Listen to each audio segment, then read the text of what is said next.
كده هتمشي وتسيبني وحدي في الحياة والدنيا دي.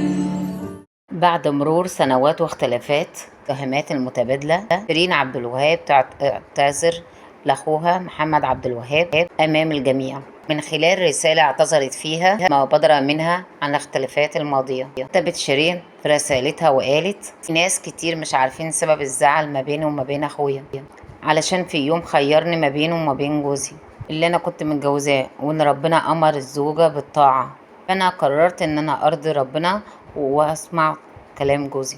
بس انت صح يا اخويا، وانا اسفة على كل حاجة قلتها ليا وانا ما عملتش بيها، اني بعتك بارخص تمن. يا ريتني كنت سمعت كلامك يا غالي من الاول. من ناحيته محمد عبد الوهاب قبل اعتذار شيرين عبد الوهاب ورد عليها من حسابه قائلا: اولا انت اختي الكبيرة وام التانية وانا تحت رجلك.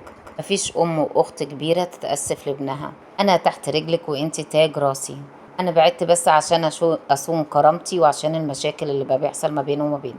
كان هو اللي بيزقك انك تعملي معايا مشاكل كده، الله يسهل له. المهم عندي انك تقفي على رجلك وتكسري الوطن العربي كله عدتك، وانت بالفعل كسرت الارض. ربنا يحفظك ويحرس بناتك. كان سبق اعتذار شيرين عبد الوهاب سنوات من الاختلافات، حيث اتهمت شيرين شقيقها بالتعدي عليها بالضرب والقذف والسب والاستيلاء على أموالها، ومن ناحية تانية ادعاء من شقيقها المخدرات رفق زوجها السابق حسام حبيب، حيث بدأت الفوجة من شيرين عبد الوهاب قبل عامين تقريبا. اتهمت شقيقها محمد عبد الوهاب بالتعدي عليها، ضرب وحجزها في المصحة علاج الإدمان.